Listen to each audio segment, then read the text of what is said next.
Hello everyone, Pascal here. Thank you so much for being here. I really hope you like today's video. It's a very important one on a very important topic. It's a topic that I genuinely believe is one of the most important to understand in the world right now.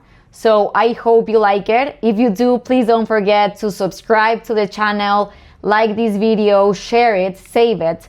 But most importantly, let me know what you think. So today we're going to talk about debt cycles, especially the late stages of a debt cycle, so debt crisis, the mechanics of it, why they happen, how debt crisis can be avoided.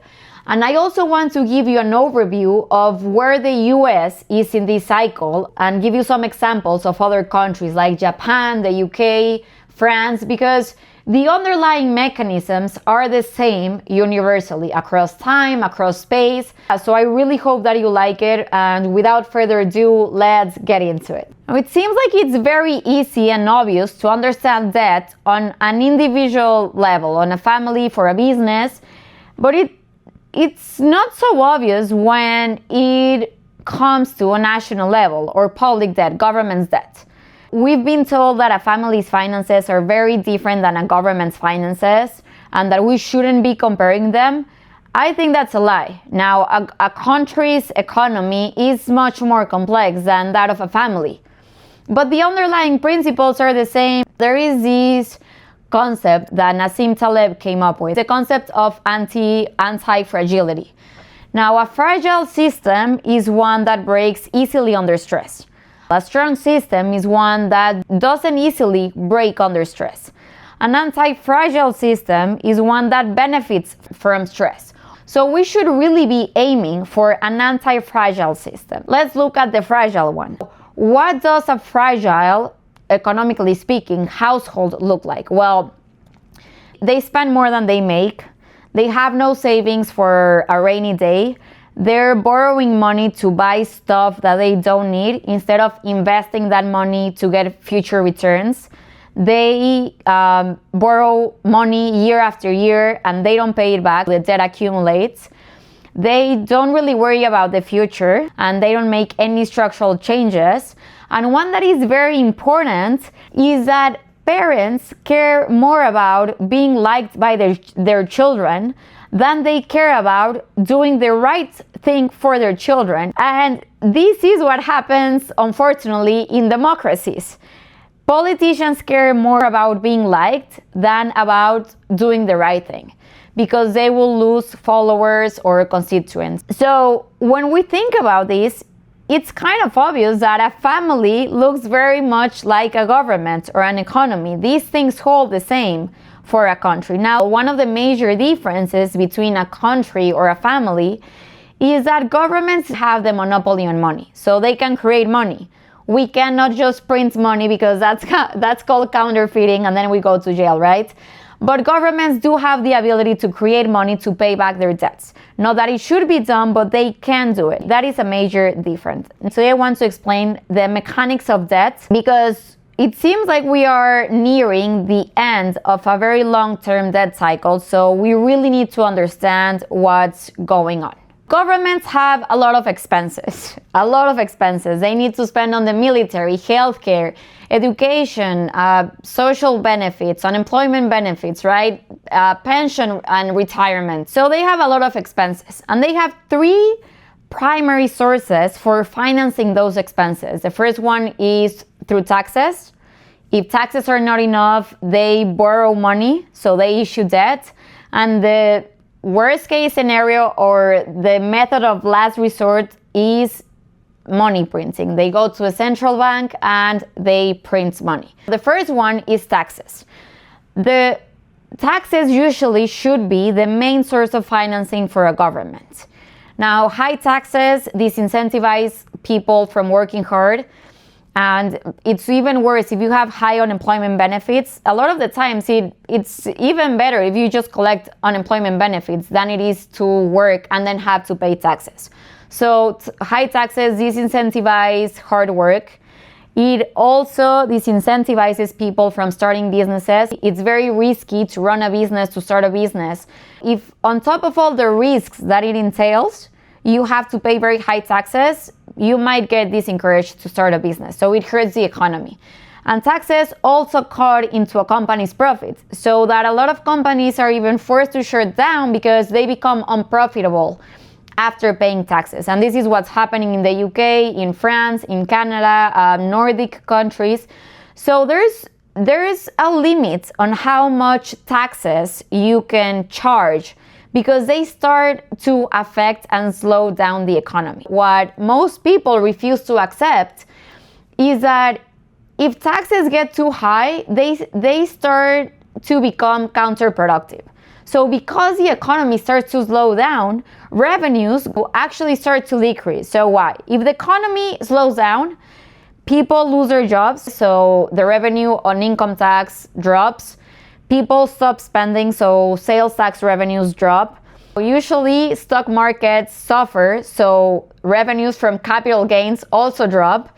And you also have a correction on the real estate market, usually, if it's not inflationary, right? So the taxes on properties also drop. So that if taxes get so high that they start to affect the economy, the revenues end up dropping. So there is a limit to how much taxes governments can impose. The problem is that once politicians get used to spending, they can rarely cut that spending. So once taxes are imposed, it's very difficult to roll them back because they would also have to cut spending. We're seeing the best example. The government in the US has been shut for, I think, over 2 weeks because Republicans want to cut spending, Democrats really don't want to cut spending, or they are differing which categories should be cut.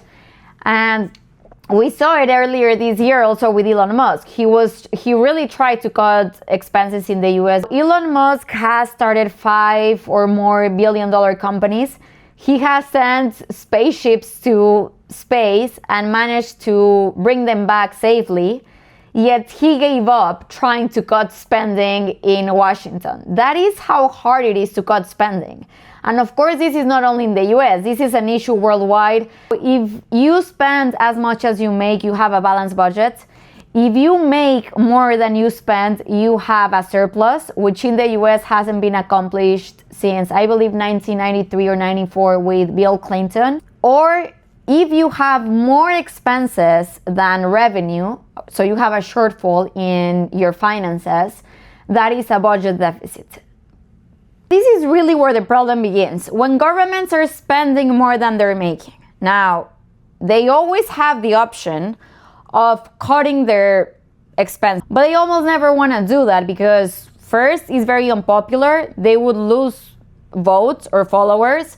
And second, it's not really their money. So why do they even care if they're spending somebody else's money, right? So with government spending, the problem is that there is a huge gap between the people or the person who makes the money and the person or the people who are going to spend it. So because there is this huge gap, the responsibility and accountability really is lost, because after all, it is not their money. And if they are going over budget, it's also not them who is going into debt. It's really like the nation at large or other people. So that takes us to the second source of financing, which is debt.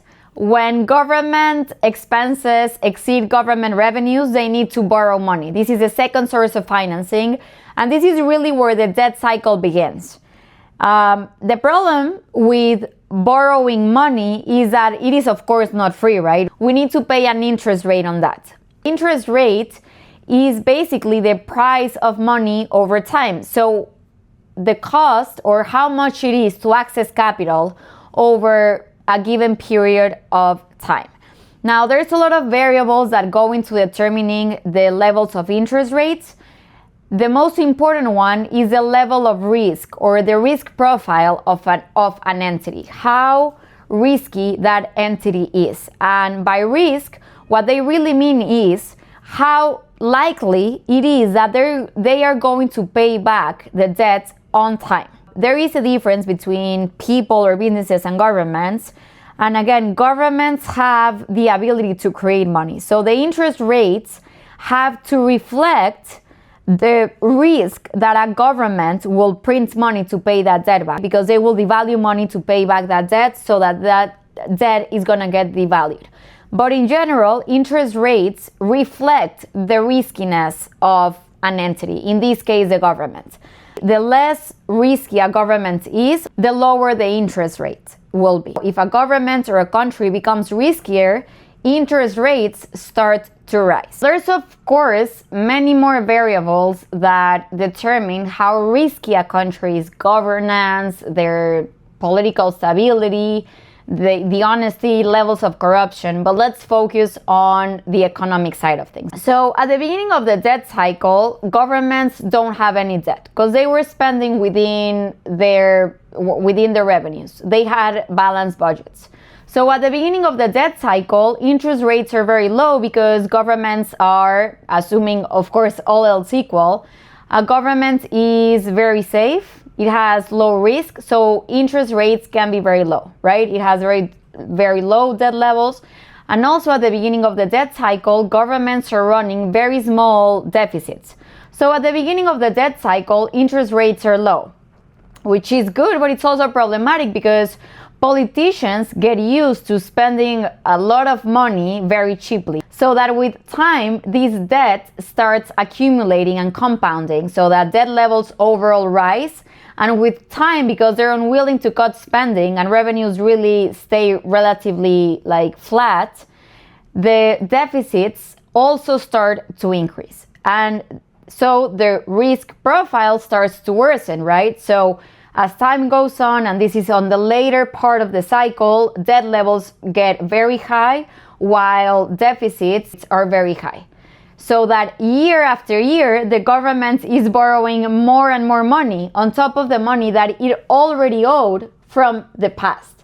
So the government becomes really risky. So if the debt levels get very high and the government is still running big deficits, interest rates have to reflect that increase in risk. You cannot borrow money at the same rate that you were borrowing when you had no debt. So interest rates rise. When we talk about government debt levels, there's different ways to measure it. The most common one is debt to GDP, which is really not an accurate one. The better measurement for government debt, or to measure a government's financial situation, is debt to revenue. So how much the government owes to how much the government is making. So let's take a look at it. So debt to GDP measures how much the government owes in total versus the size of the entire economy. Now that is a flawed measure because you're saying the government owes this much and the economy, the entire country, is producing this much. It is it's not that it is irrelevant, but the government doesn't have that income to pay it back. So it is irrelevant how much the country is producing to how much the government owes. Plus, one of the components or variables that go into GDP is government spending. So it is double count because part of the GDP is government spending, which is coming for debt, sort of double counting. So the more accurate measurement is debt to revenue. So how much the government owes versus how much it is taking in taxes, revenues. Now in the US, debt to GDP is around 120 something percent. That means that the government has a debt of over $38 trillion. That is a public debt. The economy is around 30 or $31 trillion. So the government owes way more than what the entire economy is producing. So that is a pretty bad number. Even though it's not the most accurate, it's a pretty bad number. Now, if we did debt to revenue, it looks even worse because the government owes $38 trillion and the revenues, at least for the last fiscal year, was $5 trillion. So debt to revenue is around 700%. If the government spent $0 for the foreseeable future and it has the same revenue, it would take them over 7 years to pay back that debt. assuming they're still getting $5.5 trillion in revenue, and the debt stays the same, $38 trillion, it would take them over 7 years to pay it back. So these levels of debt are absolutely insane. This is where things really start to get out of control, because the government already has very high levels of debt. Now, on top of that, they're running huge deficits, around over actually 5% of GDP. So for fiscal year 2024, the government had revenues of almost $5 trillion, for $4.9 trillion. They spent $6.7 trillion. That is an almost $2 trillion deficit. So that's a 37% deficit over revenue. That increases the riskiness. It worsens the risk profile, so that interest rates have to keep rising, or should rise, to compensate for that risk. Now, that is not only the issue today. The issue is that after the 2008 crisis, the Federal Reserve cut interest rates to nearly zero, and this is not excluded or not exclusive to the US. This is a phenomenon worldwide, especially in developed nations. So the central banks, following the 2008 crisis, cut interest rates supposedly to stimulate the economy to basically zero, so that the government was borrowing money at 0% interest rates. And even when they started rising, they were below inflation, so that real rates were negative. They were basically borrowing money for free. Talk about irresponsibility. This was the root cause, or one of the root causes for that. The government was allowed to borrow massive amounts of money for basically free. Now, the problem is that the government already has very high levels of debt and is running huge deficits. And that debt that they borrowed when interest rates were very low is coming due. A lot of it has already expired, but more of it is coming due. So it's going to expire. Now, when debt expires, you can either pay it back or you can roll it over. When you roll it over, it basically means you borrow new money to pay off the old debt, and then you still owe the same amount. It's just like you're pushing it forward, right? You're pushing it into the future. So what's happening is that these debts are coming due, they're expiring, and the government doesn't really have the money to pay them back, so it has to roll them over. The problem is that for this money, they borrowed at nearly 0% interest rates, but interest rates now are close to 4%, 3.5% or 4%. So that if they want to roll that debt over, they're going to do it not at 0%, but at 4%. So they're going to need to borrow even more money to pay for that debt. And this is where it starts to become a death spiral, a vicious cycle, because they already have very high levels of debt, and interest rates are already high to reflect that added risk.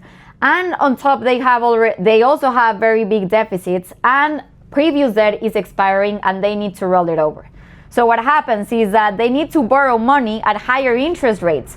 So it becomes a vicious cycle, because they need to borrow more money at a higher interest rates, so that means it becomes more expensive, and because it becomes more expensive, they need to borrow more. But because they're borrowing more, their debt keeps going higher, and because it's getting higher, interest rates need to get higher. But if interest rates get higher, then they need to borrow more money, and if they borrow more money, then it gets even higher. So it's a vicious circle, right? When you have already very high levels of debt, but you're still spending a lot, and that spending is costing you more because interest rates are higher. So that with each passing year, this is on the spending side of the equation. When interest rates are very high, it affects stock markets, it affects spending, labor markets. In general, it affects economic growth. And so if the economy starts slowing down, then government also starts collecting less revenue. So it's even worse, because they're already spending more, and on the other hand, they're also receiving less. Now, this at least hasn't happened in the US yet. Like, the economy is still doing relatively fine, stock market is still going up. We are starting to see layoffs, but not massive layoffs, but the labor market has actually started to slow down. That's why the Federal Reserve is starting to cut interest rates. But what that does is, so when that happens, again, income tax revenues drop, sales tax revenues drop, capital gains tax revenues drop, property taxes revenues drop. So it becomes like a double whammy, where on the one side of the equation, you're spending more and more. On the other side of the equation, you're earning less because the economy is in trouble. Now, here, the criticism that I'm probably going to get is like, well, the Federal Reserve could cut interest rates. The Federal Reserve could cut interest rates. That the only thing that's going to help is that debt service is not going to be as expensive. Debt service is the payments that somebody's making to service their debt. So the money that they're spending on their debt, so principal payments or interest payments. The US is spending over $1 trillion a year on interest payments, on servicing their debt. They're spending more on interest payments, on debt service, than they are spending on education, on healthcare. And don't get me wrong, I'm not arguing for increasing spending on those areas. I'm just saying that it becomes truly problematic economically when a government destines so much money to unproductive purposes like servicing debt. So if the Federal Reserve cuts interest rates, it would make the debt service or debt more manageable. But again, it would incentivize or allow for government to spend recklessly in the future. So it wouldn't really fix things. Of course, this is very unsustainable. It cannot keep going on forever. When it gets to this really unsustainable level, governments use the third source of financing, which is really dangerous, and it should be a method of last resort. And that is money printing or debt monetization. So they basically go to the central bank. The central bank, which is supposed to be really independent, but it's not, gives the government money to finance their debts. So it makes it easier for the government to continue with their expenditures, and it makes the debt supposedly more manageable because they don't really have to pay it back, right? Because the central bank at the end of the day is a federal entity. This is a method of last resort, and it's really dangerous because it can generate inflation either in the real economy, goods, services, the real economy, or it can generate inflation in financial assets, which is what has been happening since 2008, where assets appreciate, so it drastically worsens inequality because they're inflating asset prices. So this really should be a method of last resort, but countries still do it. If this also gets out of hand, what happens is that the currency depreciates. Now, this is a little bit more, not complicated, but currencies are relative, right? You have the US dollar against another currency. So if there is money printing in the dollar market, so central bank is printing dollars, but the European Central Bank is doing the same, then it's relative, so there isn't that much change on the FX market. If the same isn't happening in other markets, then the currency really depreciates, and when currencies depreciate, it generates inflation. And again, when a currency depreciates or there is inflation, interest rates need to rise. So it is, again, more problematic for the government, which is already deep in debt and running very big deficits. To summarize, governments have expenses. They can finance their expenses 3 different ways: through taxes, which have a limit, through borrowing, which eventually becomes problematic, or the method of last resort, which is money printing. At the beginning of the borrowing cycle or the debt cycle, if the country has a good risk profile, interest rates are low, so it's manageable to borrow money and the debt is manageable.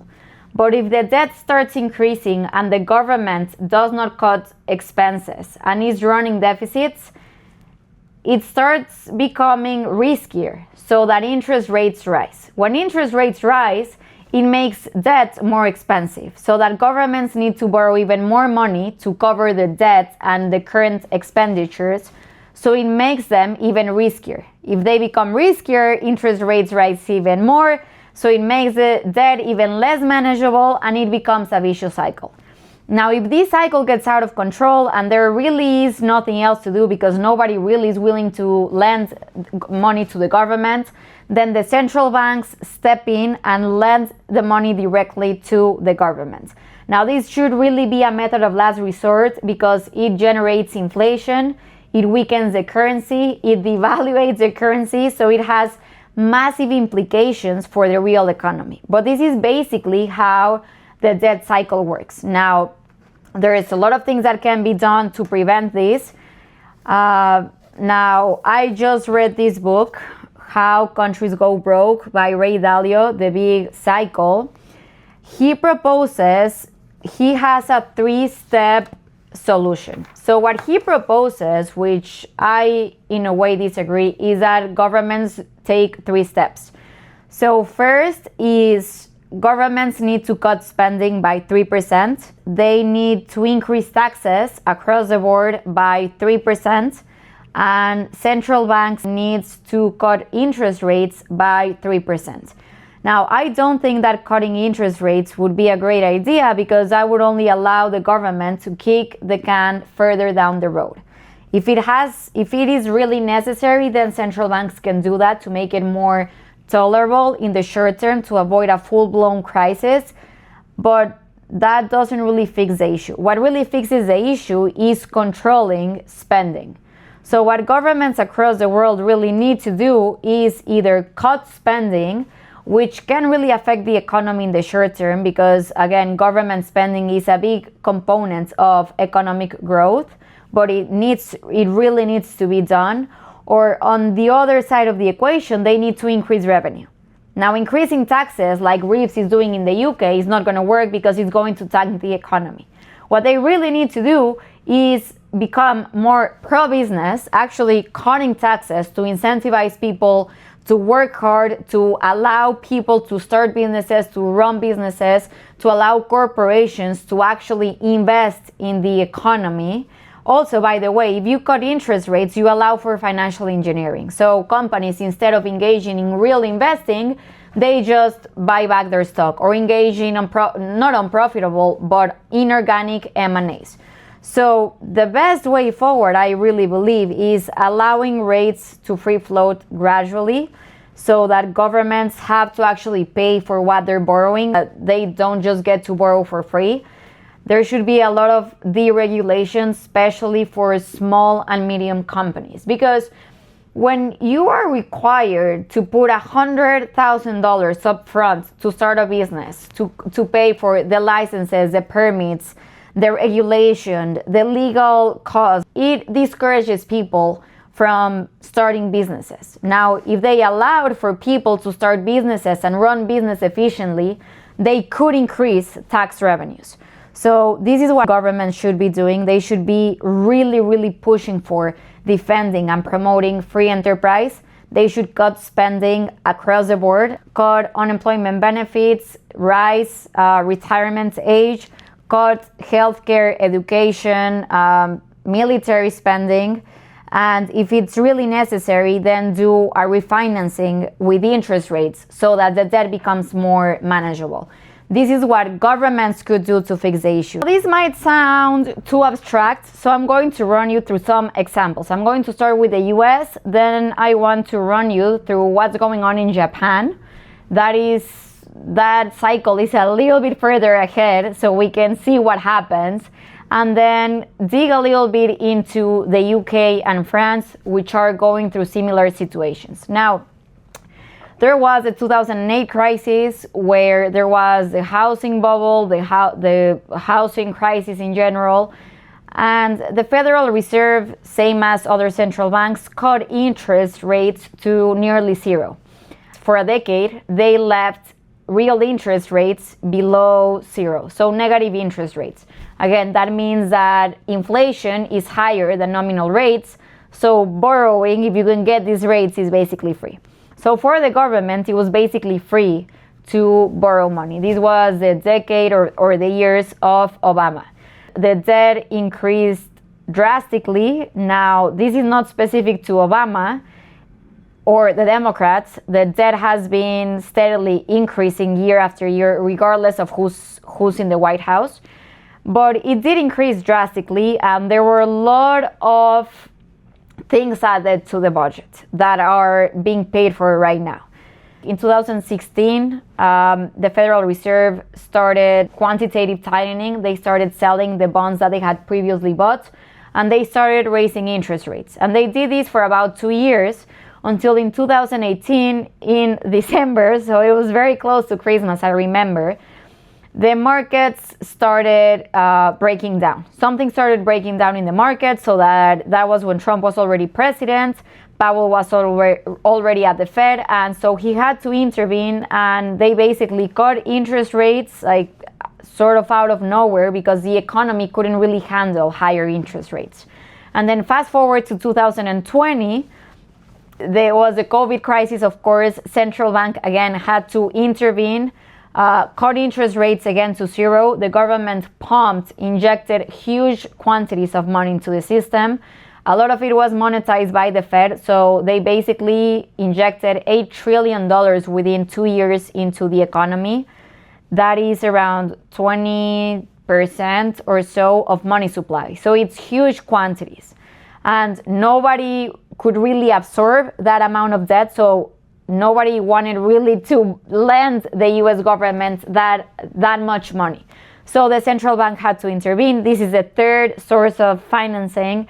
This is money printing. Now, during COVID, the deficits got to record highs. It's wartime highs. The thing is that these deficits should have been cut in 2022, 2021, but they weren't cut. So that all through the Biden years, the spending was really out of hand. And inflation, of course, got really out of hand because when the government is running $2 trillion deficits, well, it has to go somewhere, so it goes to prices, either financial assets or real goods and services. So we had huge inflation. To compensate for inflation or to mitigate inflation, the Federal Reserve rose or hiked interest rates to curb inflation, but the government didn't cut spending.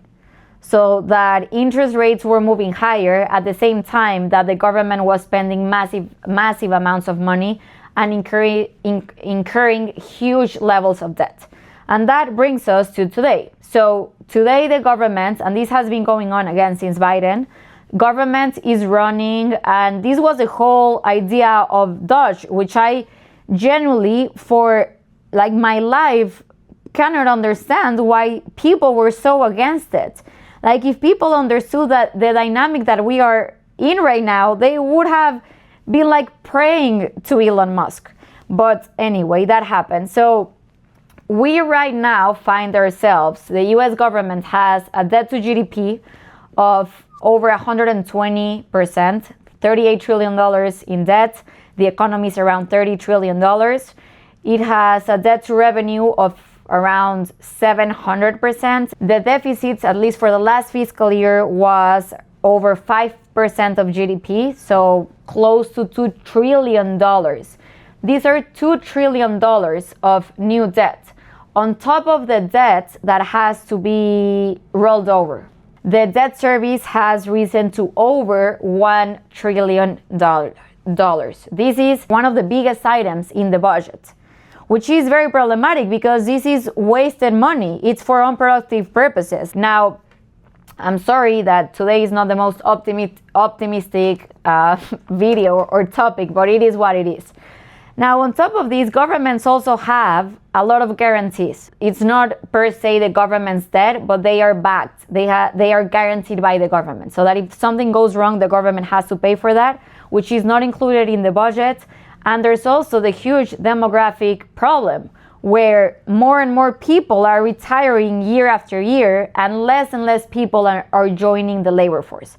So that it's going to become more expensive with the years for governments to sustain the people that have retired.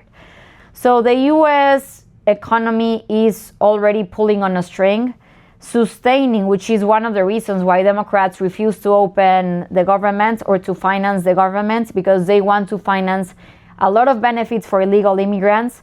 They want to do this at a time where the government's finances are already very stretched. So this is the situation right now.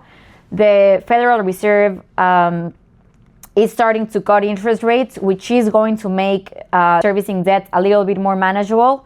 Now, what's working for the governments is that the economy is doing relatively well, at least for the top income class. The stock market is still doing well. The tariffs seem to be bringing in revenue, so that is also helping the government. But the government right now is truly, I believe, fighting to cut expenditures, and that really needs to go through because of the stage in which we find ourselves in the cycle. What happened in Japan was a little bit different. Of course, every country is different, but the debt dynamics are the same. I'm going to summarize a little bit more and give you just the overview. But in the 80s, going to the 90s, there was a bubble in Japan. It burst. The central bank, of course, lowered interest rates, supposedly to incentivize or stimulate growth. It didn't happen because Keynesian economics doesn't really work, but they cut interest rates to zero. So from 2000 to 2000 and I believe 23, 24, interest rates in Japan were either zero or below zero. So that you actually, basically needed to pay to save money. This was done to incentivize economic growth. What it really did was allow the government to start spending heavily, to borrow huge quantities of money because borrowing money was basically free. Now, the central bank, the BOJ, basically monetized half of that debt. They own 50% of the government bonds, so government's debt. Now, it was sort of stabilized until 2020, 21, when the currency started depreciating because it was not really reflecting the economics of the country, right? It is hugely indebted, no growth, inflation started picking up, so the currency started depreciating.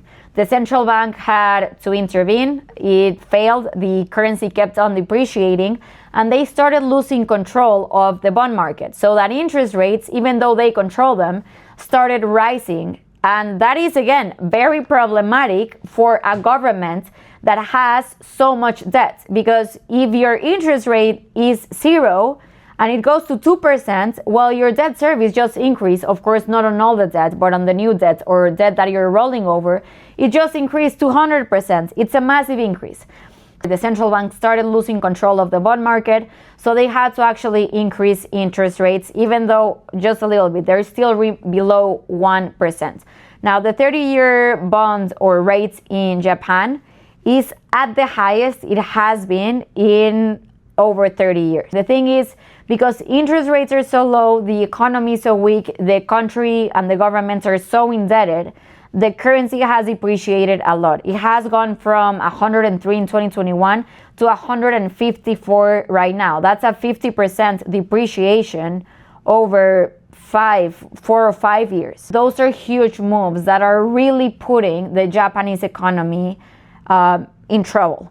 And the thing is, if the government or the central bank wanted to defend the currency to stop it from further depreciation, they would have to raise interest rates. The thing is, even if they hike interest rates by a little bit, it could or can bankrupt the government, the central government, and the central bank, because they have so much debt that was issued at very low interest rates. So this has been the case in Japan. Very, very high levels of debt, very low levels of interest rates that have allowed for this debt. And now the currency is sort of collapsing. So is the bond market. So the Japanese government finds itself at a crossroads. Now, to go back to Nassim Taleb's concept or his idea, this is basically the definition of fragility. Because if the littlest of things goes wrong in Japan, they're cooked. Maybe things don't blow up overnight, but it's going to be a faster decline. This is what a fragile system looks like. A country that is over indebted with already very low interest rates, with government spending more than they make year after year, with barely any savings for a rainy day, and a government that refuses to make the structural changes needed.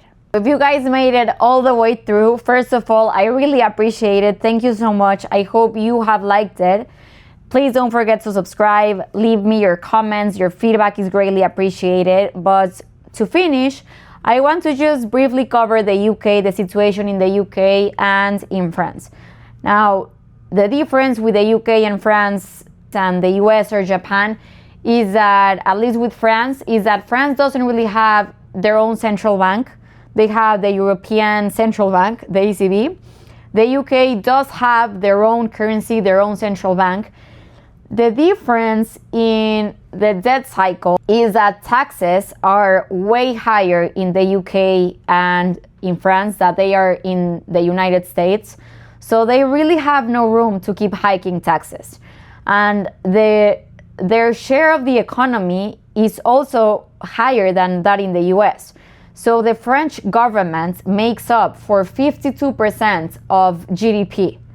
So there is more government spending than there is private investment, saving, consumptions, exports.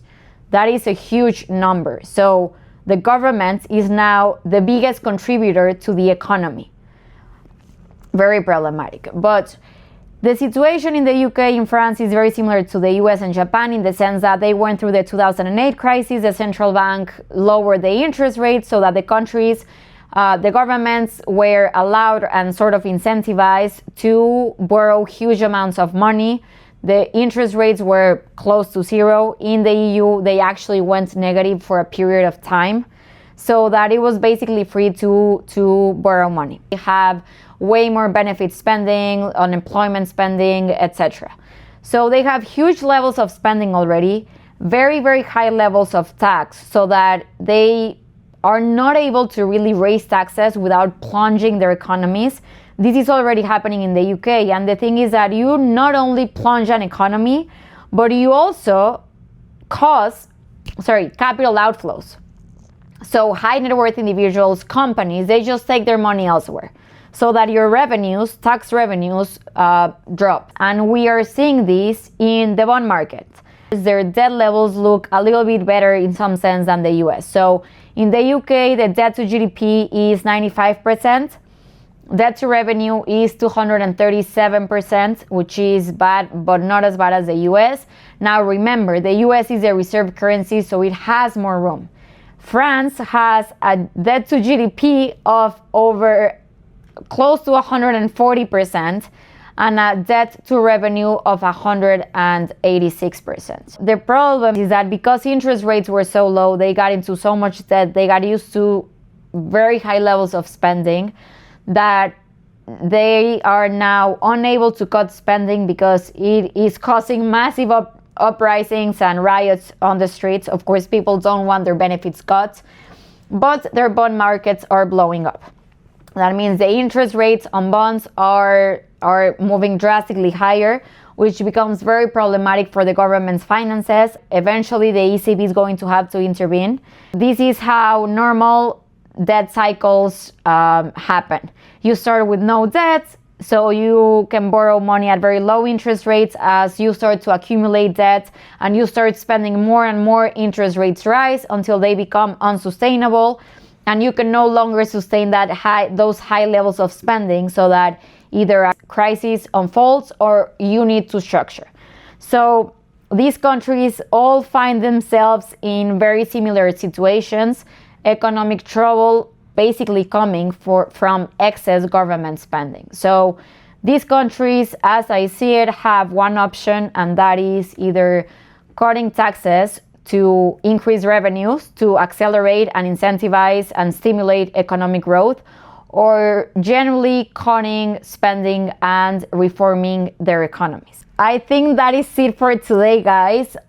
Maybe a lot of technical information, but I really hope that you guys liked it, that you now understand better how these debt cycles work, what happens when governments have too much debt, because it becomes a really dangerous situation when we reach these late stages of a debt cycle. So I hope it is now more clear, and that you guys can actually also see the similarities between a government and a family's finances. They're very similar. It has the same underlying principles, the same foundations, so that we should really be aiming to have at best an anti-fragile system with very low levels of debt, low levels of spending, low or no deficits at all, both in our families and in our countries. Please let me know what you think. If you have any questions, I would be more than happy to answer them. Let me know feedback that you have in general, and don't forget to share this video with your family, friends, or anybody that you might think will find it interesting. See you guys next time.